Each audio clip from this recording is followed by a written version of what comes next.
Paris lockdown, day 11 and 10 little bits. Now yesterday, some much stricter measures came into force in France. All the markets are closed, in Paris anyway. Some cities in France now have a curfew, and you're not allowed to go further than 1 kilometre from your home unless you have a very, very good reason. So you can't do it for exercise or shopping. You have to stay within 1 kilometre, and that's kind of tough, but I hope they resolve this soon. Anyway, thank you everybody who sent in their daikon recipes. If you remember a few days ago, I brought lots of daikons, white radishes, from the market, and I asked to send in your recipes, and it was great. And I tried some of them, but I still had lots of daikon left over. So what I did, I made kadogi. Yes, that's right. I got a message from Ainur A, who suggested it. It's a Korean recipe, and two things, because it lasts for a few days and it's spicy, so two good things. The only problem was I didn't have all the ingredients, and in particular I didn't have Korean chili flakes. So I thought, oh, I should go and get some Korean chili flakes. But where is the Asian supermarket? Yeah, 2 kilometers away in Belleville. So I can't go. I mean, is that a very, very good reason? If I was stopped by the police coming out of the Asian supermarket and they said, why are you so far away from your home?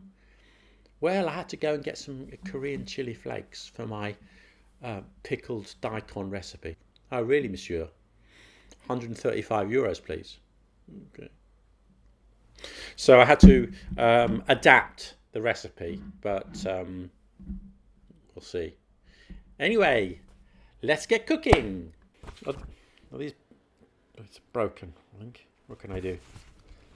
So last time I gave the expression stir crazy, which means that you start to go a little bit crazy when you're in a confined space for a long period of time. And Trent Swag, who I think is American, says that he uses the term cabin fever, which means more or less the same thing. Of course, a cabin is where you sleep on a boat.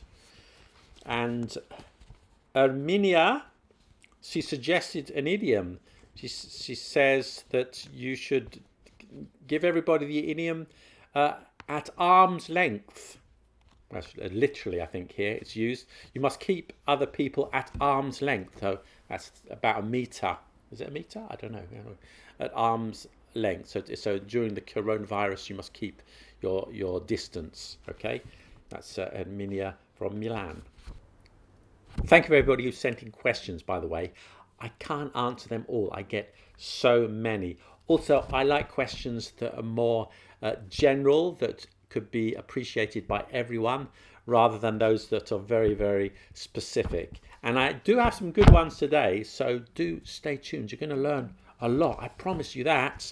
And we're going to start with an advanced question. An advanced question. Yes, I'm talking to you. You can do this. And it comes from not one, but two people who asked the same question. Cow Silvestrini in Argentina. Hello, Cow. And Elena Prokopenko in Moscow. Hello, Elena. And they both ask about the suffix wise, -wise, wise. So I'll give you some examples in a second. So what it means is with respect to or concerning. So you say a noun and then you put a dash and then you say wise. So I'll give you examples. So we're in lockdown at the moment, but health-wise, I'm okay. Right? So that means regarding my health, concerning my health, I'm okay. Health-wise, I'm okay. Food-wise, I'm okay. Money-wise, yes, I'm okay. I'll be okay. Beverage-wise, I've got lots of drinks here. I'm okay. Social life-wise, no, not okay. I can't go out. I can't socialise with anybody. So that's all it means. But don't overuse it, as I did just then, because it starts to sound a little bit strange if you're using wise as a suffix all the time. Be selective about when you use it. And by the way, I do recommend a film, The Apartment, with Jack Lemmon and Liza Minnelli, which uses this wise suffix for humorous effect. If you see the film, a great film, then you'll get a better understanding of how to use it, and you'll enjoy the film too. And the next question is from Noura Al-Journi, who asks, what's the difference between wish and hope? That's a very good question, and actually it comes up a lot in my classes. So both of these things you use to say what you want or what you want to happen. However, wish is impossible, unrealistic, it's not going to happen right now, and hope is a real possibility. However, the grammar is also different. To use hope, you can use it with will. I hope the lockdown will finish soon. I hope that the lockdown will end soon. Okay. You can use it with an infinitive. I hope to finish this work by the end of the day. Okay, it's a real possibility. I hope to finish it. So yeah, you can use it with an infinitive. And you can also use it with a present continuous. I'm hoping, it's a real hope now, it's a hope now. I'm hoping to buy a new car by the end of the year. I'm hoping to be able to buy a new car by the end of the new year. I'm hoping to go on holiday to Bali this year. Okay. Now with wish, you use it for a present wish, or future wish, you use the past tense. Okay, use the past tense. This is what we call unreal time in English. Okay, it's not the past. So for example, I wish I didn't have to stay at home all day. Okay, I wish I didn't have to stay. I do. Okay, I have no choice. It's unrealistic. It's impossible. I wish I spoke French with a French accent and not with an English accent. Okay, it's a wish. It's a dream. It's impossible. Bonjour, madame. You see, I can't do it. So you use wish plus a past tense. For what you want to be able to do, you can use I wish I could. I wish I could go to the cafe this afternoon. I can't go to the cafe. I wish I could. If it's the verb to be, it's always were, okay? Even with I. Okay, I wish I were a woman. I wish I were a woman. Okay, it's always the verb to be. I wish you were here now. You will hear people say, I wish I was rich, but no, grammatically it should be, I wish I were rich. For a future wish, a present or future wish, you use the past tense. So what do you say if you're talking about a regret for something in the past? You can't use the past tense because that's already taken. So what you do is you use a past perfect. I'll give you an example. I wish I hadn't eaten all that daikon. I feel sick now. I wish I hadn't eaten. Okay, so that's a past perfect.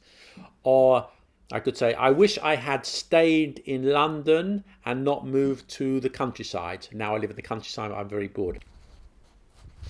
By the way, sometimes I get questions about grammar points that I've already answered in other videos, so I don't tend to tackle them here. However, I'm making an exception today because I've got this question so many times And from Chelsea, Louis Schreers, Delta 2414, and they ask the difference between who versus whom. Now, I'm not going to cover all of it, okay? I'm just going to focus on one part where we still use whom in everyday conversation, because mostly we don't. In formal written English, yes, but not in everyday conversation.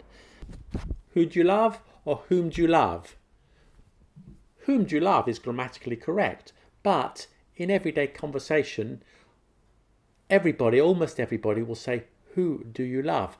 I won't explain that today, but there is one case we still use whom in everyday conversation, and that is after quantifiers. And that means after some of, several of, a number of, two of, both of. Okay, I'll give you some examples and you'll see what I mean. 10 people had caught the virus, but only 5 of whom were showing symptoms. Okay, 5 of whom. You wouldn't say 5 of who, it sounds wrong. There were a lot of suspects in this case, a number of whom were already known to the police. A number of whom. Okay, I'll give you one more example. We saw lots of interesting candidates, several of whom were invited to a second interview. So there you are, a case where you do use whom in everyday conversation, and it's not formal, it's normal. Well, there you are. Thank you once again. Carry on sending in your grammar, vocabulary, etc. questions, and I will read them all. And stay healthy, and see you next time.